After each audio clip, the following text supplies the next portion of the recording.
সন্মানীয় সভাপতি প্ৰীতমজ্যোতি শইকীয়া, অসম সেনা জিলাৰ মুখ্য আহ্বায়ক অৰূপ পূজাৰী ডাঙৰীয়া, সাহিত্য সম্পাদক নিহাৰিকা শইকীয়া, বিভাগৰ সদস্য। ঘৰত যদি চুৰিও হয় আজিৰ তাৰিখত যোৰহাট থানাত কিন্তু কেছ ৰেজিষ্টাৰ নহয়।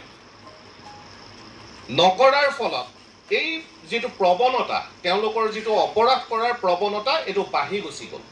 গুৰু গোসাঁই নমনা হ'ল বুলি আমি যিটো কওঁ, এই প্ৰৱণতাটো বাঢ়ি গৈ গৈ এনেকুৱা এটা অৱস্থা পালেগে যে যোৰহাটক লজ্জিত কৰা এটা ঘটনা সেই এপাৰ্টমেণ্টটোত হ'ল।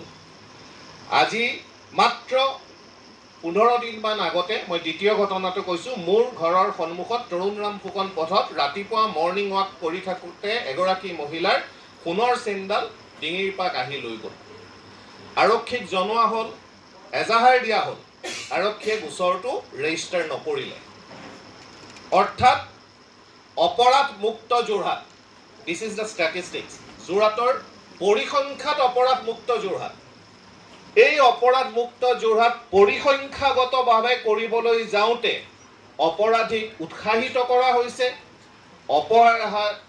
বিশৃংখল যুৱক যুৱতীক উৎসাহিত কৰা হৈছে, আৰু উৎসাহিত কৰাৰ ফলত এই যুৱক যুৱতীসকলক যদি প্ৰথমতেই আমি শৃংখলিত কৰিব পাৰিলোহেঁতেন বা নাকি লগাব পাৰিলোহেঁতেন, তেনেহ'লে এই পৰিস্থিতি নহ'লহেঁতেন।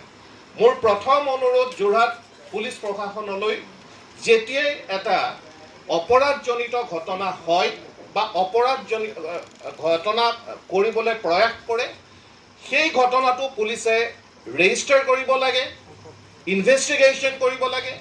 তাৰ আঁৰত কোন কোন ব্যক্তি আছে, কি ধৰণৰ ব্যক্তি আছে, এই কথাবিলাকৰ পুংখানুপুংখভাৱে তদন্ত হ'ব লাগে। যদি তদন্ত হয় তেনেহ'লে ড্ৰাগছ সৰবৰাহকাৰী, ড্ৰাগছ খোৱা ল'ৰাবিলাক চিনাক্ত হ'ব। ৰাইজ একত্ৰিত হৈছে, আজি এখন সভা আহ্বান কৰিছে, কেনেকুৱা ধৰণৰ সিদ্ধান্ত লোৱা হৈছে আৰু ইয়াত ৰাইজৰ সহযোগিতা কেনেকুৱা ধৰণে পাইছে? আজি ইতিমধ্যে আমি দেখিছে সদৌ যোৰহাট জিলা ছাত্ৰ সন্থাৰ অসম সেনাই আমি প্ৰথমৰ পৰাই ড্ৰাগছৰ বিৰুদ্ধে সাংঘাতিকভাৱে লাগি আছোঁ। আৰু আমি আজিৰ পৰা 3 দিনৰ আগতে প্ৰতিবাদী বিক্ষোভ সমদল লৈছিলোঁ। তাৰপিছত আজি আমি নাগৰিক সভা দিছোঁ।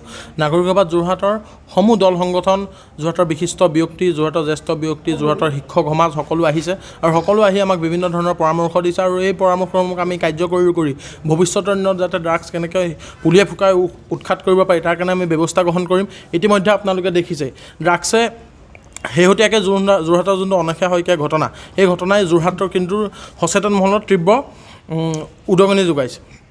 আপোনালোকে দেখিছে যে তাৰ পাছতে যোৰহাট আৰক্ষী যথেষ্ট সষ্টম হৈছে, যদি যোৰহাট আৰক্ষী সদায় কিন্তু ড্ৰাগছৰ ক্ষেত্ৰত কিছু পৰিমাণৰ হ'লেও নৰম স্থিতি পূৰ্বত আমি দেখিবলৈ পাইছিলোঁ। যোৱা কিছুদিন পূৰ্বে যোৰহাটৰ জ্যেষ্ঠ আৰক্ষী অধীক্ষক, যোৰহাট জিলা আয়ুক্ত মহোদয়ক আমি মেমৰেণ্ডাম যোগে আমি ইতিমধ্যে জনাইছোঁ যে ড্ৰাগছৰ যিসমূহ হটস্পট সেইসমূহ চিনাক্ত কৰি আপোনালোকে কঠোৰতম ব্যৱস্থা লওক। যোনকেইটা অঞ্চলত ড্ৰাগছৰ ক্ষেত্ৰত বিশেষভাৱে আপোনালোকে গম পাইছে যে এইসমূহ এলেকাত ড্ৰাগছ চলি আছে, সেইসমূহ আপোনালোকে নাকা চেকিঙৰ ব্যৱস্থা কৰক। কিয় আজি কৰিব পৰা নাই সেইখিনি? যোৰহাট আৰক্ষী ক'ৰবাত মানে সফল হোৱা নাই নেকি? যোৰহাটৰ আচলতে পূৰ্বৰ যিগৰাকী আৰক্ষী অধীক্ষক আছিলে, পূৰ্বৰ সদৰ থানাৰ ভাৰপ্ৰাপ্ত আৰক্ষী বিষয়া আছিলে, তেখেতলোক থাকোঁতেই যোৰহাট আৰক্ষীয়ে কিন্তু সষ্টমভাৱে কাম নকৰিলে, যাৰ কাৰণে ড্ৰাগ ব্যৱসায়ীয়ে ইয়াত খলকনি দগাল বিগত প্ৰায় 4টা বছৰত। কিন্তু নতুন আৰক্ষী অধীক্ষক আৰু নতুন সদৰ থানাৰ ভাৰপ্ৰাপ্ত আৰক্ষীয়ে যথেষ্ট ক্ষিপ্ৰতাৰে কাম কৰিছে, কিন্তু কিছু ক্ষেত্ৰত তেওঁলোকো ৰৈ যাব লগা হৈছে। কাৰণ যোৰহাটত এতিয়া পুলিয়ে পোখাই অলিয়ে গলিয়ে কেৱল মাত্ৰ ড্ৰাগ। আচলতে আজি আমি নাগৰিক সভা দিছোঁ, ইয়াৰ পৰাই আমি কিদৰে ভৱিষ্যতৰ দিনত ড্ৰাগছ নিষেধ কৰিব বাদ বুলিব পাৰি তাৰ ওপৰত আমি আলোচনা কৰিছোঁ। সদৌ যোৰহাট জিলা ছাত্ৰ সন্থা আৰু অসম সেনা যোৰহাট জিলা সমিতিৰ উদ্যোগত আমাৰ ড্ৰাগছ বিৰোধী আন্দোলনৰ অংশস্বৰূপে আজি যোৰহাট বিজ্ঞান কেন্দ্ৰ আৰু তাৰকাগৃহত যোৰহাটবাসী ৰাইজৰ অভিভাৱকত্বত এখন নাগৰিক সভা আমি আহ্বান কৰিছিলোঁ। যোৰহাটৰ সকলো শ্ৰেণীৰ যোৰহাটৰ সচেতন নাগৰিকসকলে আচলতে আমাৰ নাগৰিক সভাখনত আজি অংশগ্ৰহণ কৰিছে। তেওঁলোকে নিজৰ মতামত দাঙি ধৰিছে আচলতে কি ধৰণে এই অৰ্গেনাইজ ক্ৰাইমৰ এগেইনষ্টত। আমি সকলোৱে জানো এই ড্ৰাগছৰ দৰে সামাজিক ব্যাধি আচলতে এটা হৈছে সম্পূৰ্ণ অৰ্গেনাইজ ক্ৰাইম, সংগঠিত অপৰাধ।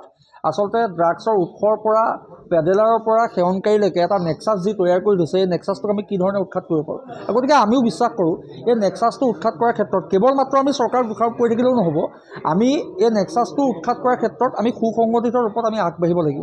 আৰু সুসংগঠিত ৰূপত আগবাঢ়িব লওঁতে আমি এই নাগৰিক সভাৰ পৰা অসম চৰকাৰক এটা কথা দাবী জনাব বিচাৰিছোঁ যে তেওঁলোকে অসমৰ ৰাইজক আস্থাত লওক।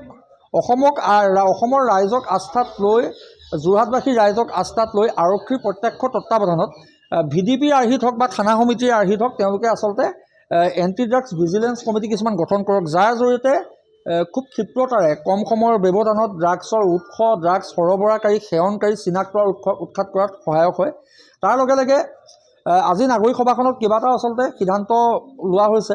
ভৱিষ্যতৰ সময়ত গণ আন্দোলনৰ লগতে আমি কেইবাটাও সিদ্ধান্ত লৈছোঁ যে আমি ছাত্ৰ ছাত্ৰীসকলক কি ধৰণে তেওঁলোকৰ এটা এৱাৰনেছ তেওঁলোকৰ মাজত আমি দাঙি ধৰিব পাৰোঁ, কি ধৰণে তেওঁলোকৰ এৱাৰনেছটো আমি জাগ্ৰত কৰিব পাৰোঁ, ছাত্ৰ ছাত্ৰীসকলক আচলতে কি ধৰণে কৈশোৰ অৱস্থাৰ পৰাই এই আচলতে সামাজিক ব্যাধিবিধৰ মাৰাত্মকতাৰ বিষয়ে আচলতে তেওঁলোকক আমি কিছু মাৰ্গদৰ্শন কৰাব পাৰোঁ, এই চিন্তা চৰ্চাও কৰা হৈছে।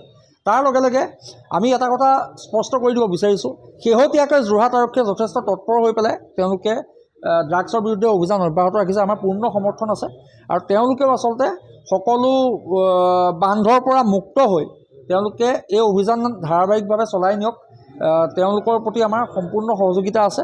তাৰ লগে লগে আমি আৰু এটা কথা ক'ব বিচাৰিছোঁ, এই আচলতে ড্ৰাগছৰ বিৰুদ্ধে সংগ্ৰামখন যদি আমি কৰিবলৈ হয়, আমি অসম চৰকাৰে কিছুমান বিষয়ত আচলতে গুৰুত্ব প্ৰদান কৰিব লাগিব। মই দুটা বিষয় আপোনালোকৰ আগত চমুকৈ উনুকিয়াব বিচাৰিছোঁ। আজি ড্ৰাগছৰ বিষয়ে যিসকলে অলপ হ'লেও অধ্যয়ন কৰিছে তেওঁলোকে জানে গল্ডেন ট্ৰায়েংগুলৰ বিষয়ে। আচলতে ড্ৰাগছৰ গোটেই উৎসৰ কেন্দ্ৰস্থল বুলি কোৱা হয় লাওছ, ম্যানমাৰ আৰু থাইলেণ্ডক কেন্দ্ৰ কৰি হোৱা এই গল্ডেন যিটো ট্ৰায়েংগুল আছে। আৰু ভৌগোলিকভাৱে অসম তথা উত্তৰ পূৰ্বাঞ্চলৰ অৱস্থিতি এই গল্ডেন ট্ৰায়েংগুলৰ পৰা কিন্তু বহু দূৰত নাই। আচলতে গল্ডেন ট্ৰায়েংগুলৰ পৰা মণিপুৰ হৈ অসমলৈ ড্ৰাগছ অহাটো নিশ্চয় সাধাৰণ যেনে হৈ আছে। গতিকে আমি চৰকাৰক আহ্বান জনাব বিচাৰিছোঁ, ইণ্টাৰষ্টেট বৰ্ডাৰবোৰ চিল কৰিব লাগে, আমাৰ অসম বাংলাদেশ সীমান্তৰ বৰ্ডাৰ চিল কৰিব লাগে।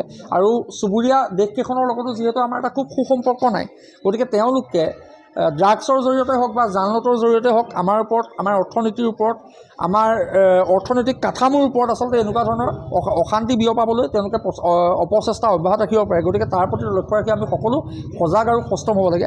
আমি আশা কৰিছোঁ, আমি বিশ্বাস কৰিছোঁ, আমি এই যুঁজখনত সামাজিক ব্যাধি ড্ৰাগছৰ বিৰুদ্ধে এই যুঁজখনত আচলতে আমি একেলগে যদি ঐক্যবদ্ধভাৱে সংগ্ৰাম কৰোঁ, আমি সকলো সষ্টম হৈ সকলো সজাগ হৈ যদি ৰাইজক আমি সজাগ কৰিব পাৰোঁ, আমি নিশ্চয়ভাৱে এই যুঁজখনত আমি সফলতা অৰ্জন কৰিব পাৰিম।